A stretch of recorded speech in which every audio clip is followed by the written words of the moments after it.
Yeah. All righty, webinar started. Okay. Good afternoon, everyone, and thank you for joining today's series celebrating Women's History Month. This is the last series that for this month, and we've had a wealth of amazing presenters, and today is no different.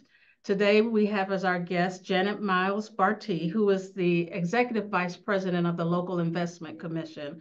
And so we're excited to have you, Janet. Thank Before you. You're welcome. Before we get started, I want to remind everyone, or if you're new to our Lunch and Learns, you can, if you'd like to ask a question, feel free to just drop it in the chat and I'll, get to it throughout the interview. So, Janet, welcome. And thank you Thank you. again for helping us celebrate and culminate the last, this session for Women's History Month. Tell us a little bit about yourself. Well, good afternoon to each of you. Again, my name is Janet Miles-Bartee, and I am the President and CEO of Local Investment Commission. I often say better known as LINC. I am a native of Little Rock, Arkansas, and I have lived in Kansas City for over 20 years. A lot of people say, what brought you here? And so what brought me here, my parents moved here when I was in college. My dad accepted a pastoralship here in Kansas City, Missouri. He pastors Morning Star Missionary Baptist Church over on 27th Street. And so they had been living here. And when I graduated college, I thought there was no better place to be. And so that's how I ended up in Kansas City. Work for Local Investment Commission. And we do lots of things that we'll be talking about, throughout this hour. But I am the mother of two daughters. One is 31 and one is 21. So you can imagine how interesting that must have been. Yes, I am married to Conrad Bartee, and he is such a supportive husband. So I think I am very blessed in that area. And a lot of times people say, if you had to say who was your best friend in the whole wide world, I would say my mother. I am lucky enough that my mother is my best friend. And so my mother lives here in Kansas City as well. Her and my dad pastors, and my mom is a retired school teacher. And so and the reason I say that, because that'll lead a little bit into kind of how I started my journey doing the work that I do. Okay. Thank you very much for that. And I do know your father. Okay. I know of him and I know him. And so I didn't connect the names though. But Okay. awesome, awesome pastor and man. Oh, thank you so Yeah, much. yeah, yes. So tell us about LINC. What is LINC? Oh gosh. Oh, LINC is many things. And it was interesting. I was having this conversation with someone on yesterday, and they said, what is LINC? What is LINC known for? And I think my answer to start with was depending on the services that you're using. So we're most known for our work in schools. We're in several school districts here in Kansas City School District. We're in Hickman Center, North Kansas City, Fort Osage, and also Center School District. And so we run their caring communities. And what that is, we run their before and their after school programs, but we also serve the whole child in those districts. Whatever those families need, whatever services are needed to those families in those school districts that we serve, that's what we do for those school districts.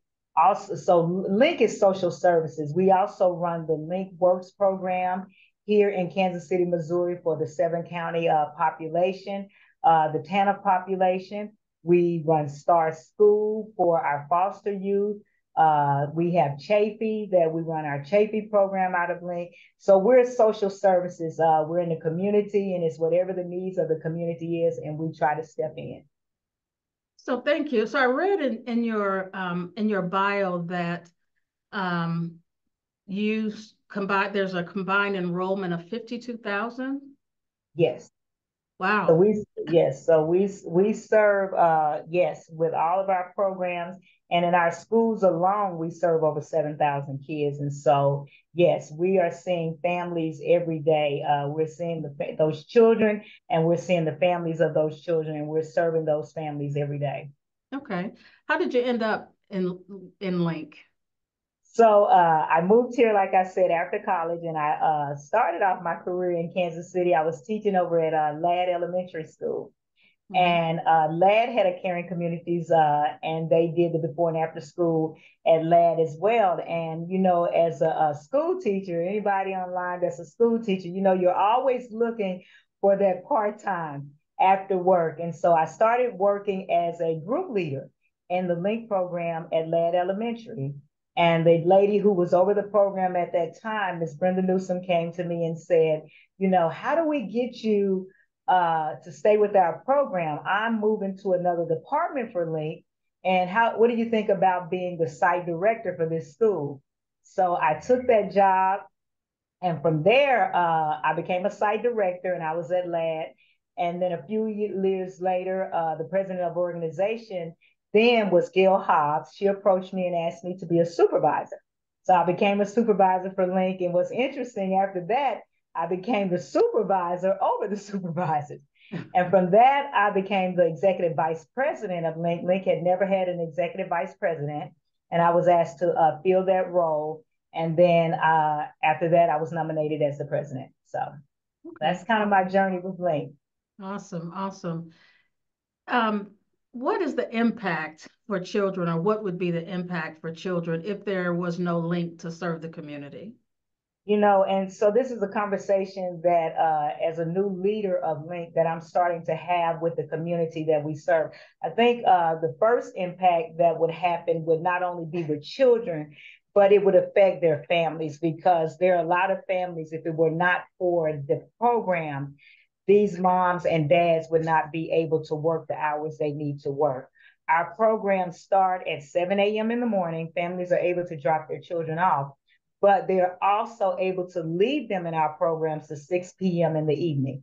And as we know, a lot of the elementary schools, especially, they get out of school from anywhere between 2:30 and 4 o'clock. And a lot of times the jobs that we work, this is just not a schedule that works for a lot of our families.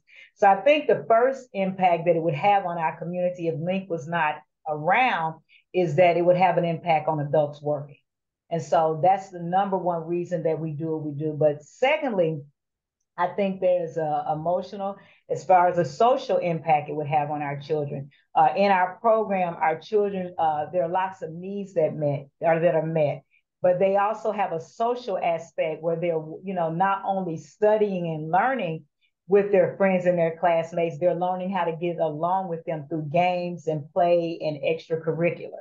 So I think this is an impact that it would have on our children. I think it would have a healthy initiative impact on our children, because we also serve a full meal in our programs. So every child in our program has a dinner before they go home. And we know a lot of times that this meal is an important meal to a lot of our families who struggle. So I think that would be an impact. But even, I think the greatest impact would be children safe in their communities.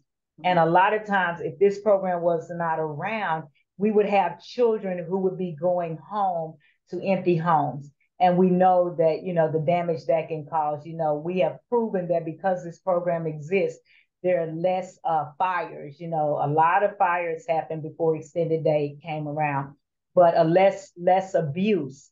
And so it is, this program is for the safety of our children in the community and neighborhoods we serve. Okay, thank you. How, during COVID, how did that impact the ability to serve the community, the children in the community? Oh, that was a really interesting time, because we're so used to being inside the walls of offices, and then we worked outside, you know, inside the schools. Well, then during COVID, we immediately changed the work that we did. We started working with the children who were online. We were doing home visits, and what we found during COVID, you know, they immediately put the kids online, but kids were online but had no internet service. So we were helping, you know, to fill the gap of internet service. Kids were online when school districts gave them one computer for 7 kids. So we were able to, you know, fill the gaps of those things, but also we were carrying groceries to homes. We were making sure that children were not alone. We were introducing families to each other who could partner up and kids could be in one household while families work. But also we were making sure that if a kid didn't have a place to be during the day, that also we were teaming them up with Boys and Girls Club and organizations like that, so families would have a safe place to be. But what's more importantly, we saw the gap in utility and rental assistance. We immediately started working with the city and the county on getting that money out to families. And we did over $4 million during that time, making sure that money got out to families and families were not being evicted during this time. We partnered with Morningstar Youth and Family Life Center, and we did food distributions. But I think the greatest impact that we had was just, that was so shocking. A lot of times people say, what do you actually do? And one of my comments is, it depends on what's happening in the world when I wake up, because that really does dictate my work. And so when we started hearing about the vaccinations and people could not get vaccinations and they didn't know how to navigate the systems, LINC partnered with Morningstar and the governor's office, and we did vaccinations at Morningstar Youth and Family Life Center. And during that time, we did almost 27,000 vaccinations, which is more than any other entity other than hospitals did here in the city. So we were a great partner in that. So that was kind of our COVID work. It was what was the need of the people. And we were out in the communities. We were in homes with grandmothers who did not know how to navigate the systems and help their children get online, or help them with their homework, or all the new apps and programs they were sending out. So it was whatever the need was during COVID. Yeah. And if I'm not mistaken, and correct me if I'm wrong, Morningstar was probably one of the first facilities, churches or facilities that started the vaccination program. Yes, they were. Right? And what was interesting about that, there was word that got out that people in the inner city community wasn't interested in the vaccinations. Well, it wasn't that they weren't interested, it was trying to navigate those systems. And so we set up a system at Morningstar where you did not have to go online. You could make a phone call. You could come down and say, I need a vaccination, and you could get it immediately. And we would help you fill out the paperwork that the state needed, or, state agencies needed. So we became a place for vaccinations, but more so we became highly customer service around vaccinations. And so, I always say what was helpful is that people who would have normally not been able to get the vaccination, that common person that hangs out on the corner of 27th Street, were able to get the vaccination because of the customer service and just the one-stop shop. And when they came for vaccinations, if they needed other services, if they were able to receive them right there. Yeah, like food. I believe food was being distributed outside as well. Yeah. And also, utility assistance. We run our utility assistance out of Morningstar. Okay, thank you. Yes. Thank you. Again, if anyone has any questions for Janet, please feel free to drop them in the chat, and I will get them to her. So let's switch gears a little bit. You mentioned your family, your daughters, and how supportive your husband is. How do you balance family and career?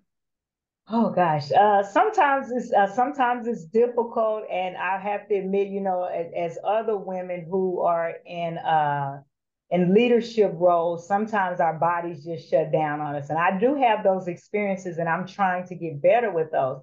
But I just try to be structured. I really try to pay attention to my calendar. I try to schedule things and follow a schedule. I think the only person that I'm on call for, no matter what time they call, when, where, and how, is my father. He doesn't pay a lot of attention to my schedule, but I really try to navigate a schedule and stay on it. And when I go to bed at night, and this is for women who have these jobs. When I go to bed at night, I'm looking at my calendar. And even my children, their calendars sync with my calendar, and my husband's calendar sync with my calendar. So I'm not forgetting family events and not forgetting things that are important to my family as well. So I do a lot of calendar syncing. And even when I, work with my parents on doctor's appointments for them or whatever, I'm constantly syncing everybody's calendar to mine. And so that helps me stay focused as well. Awesome. Awesome. How do you stay focused on your passion and career development?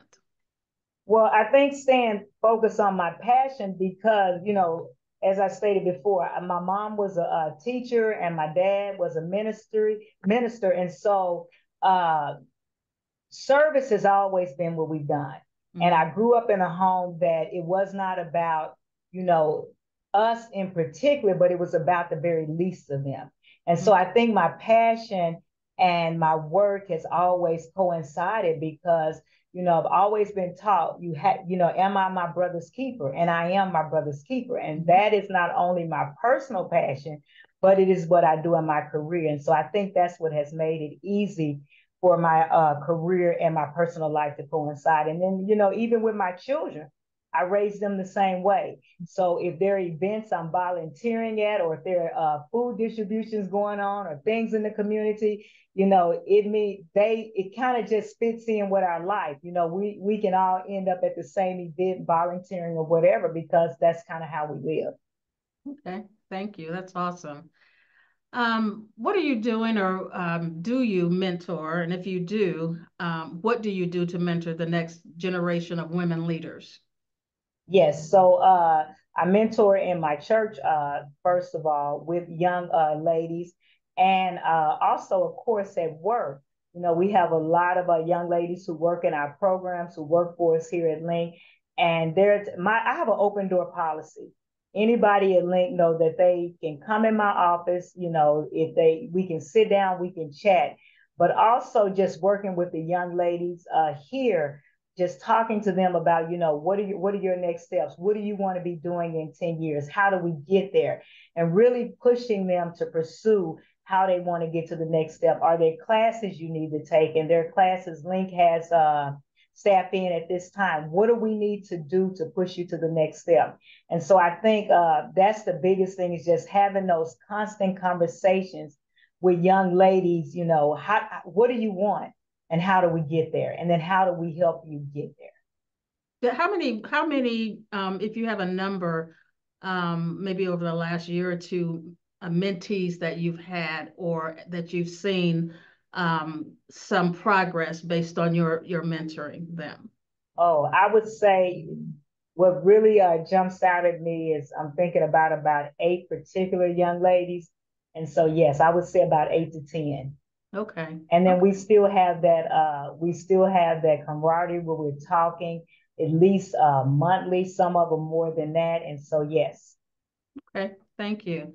What advice, Janet, do you have for young women or women in general who wish to be an executive, not only an executive period, but an executive in social services, in the social services arena?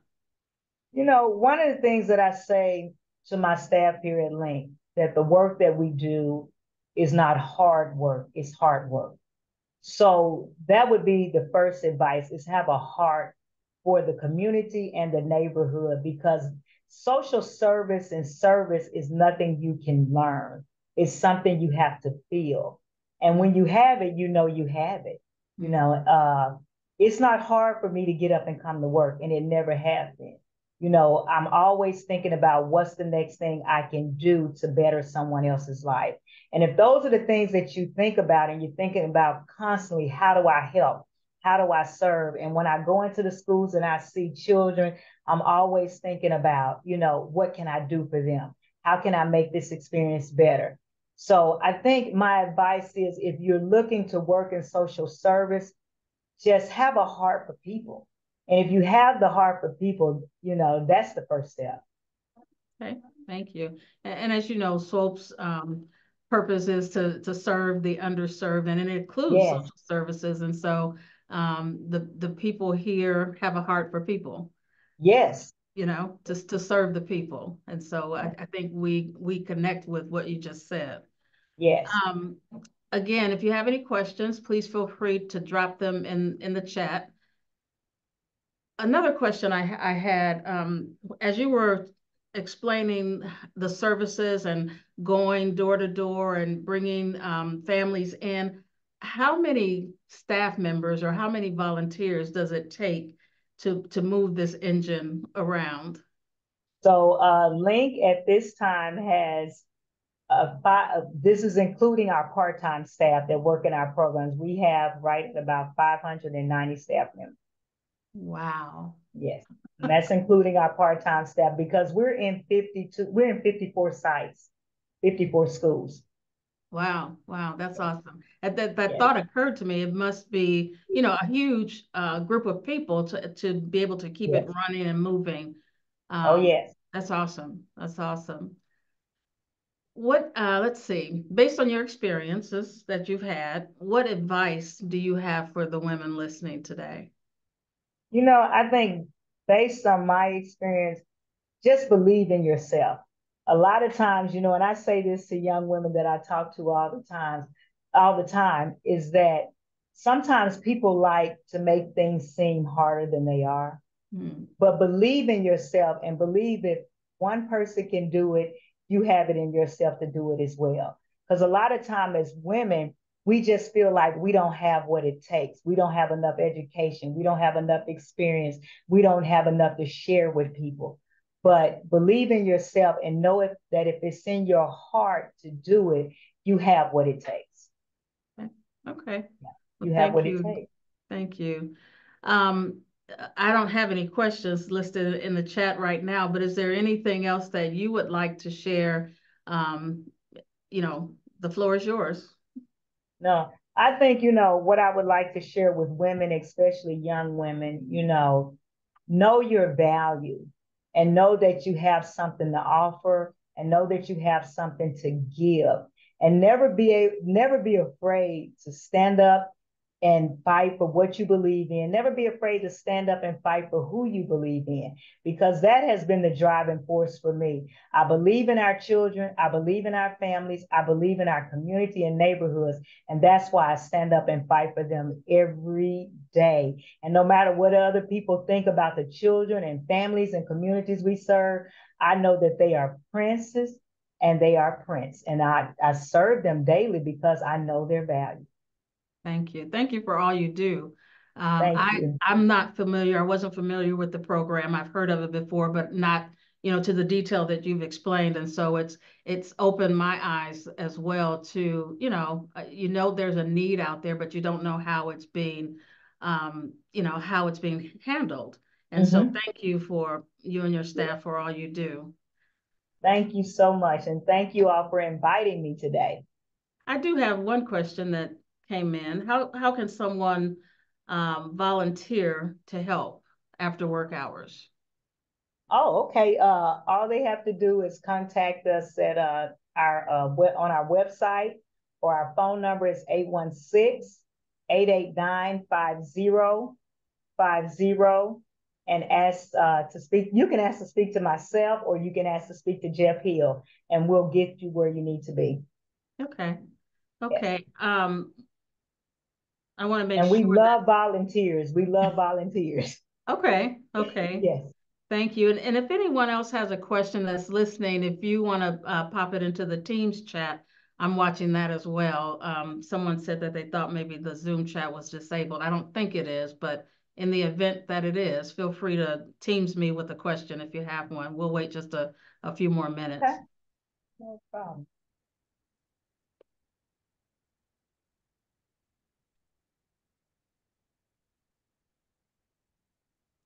Well, again, thank you very, very much. Oh, you are welcome. Appreciate your time and your dress for the game. Yes, yes. It's opening day, so we're excited about that as well. Okay, okay. Yes. Well, enjoy your afternoon and good luck to you and your organization. All right, and thank you. And anything we can do, please let us know. And I just want to say we are also always looking for good employees. So, you know, check with us, and we're always looking for good employees. Okay, thank you All very right, much. thank you. All right, talk to you soon. All right, bye-bye. Bye-bye.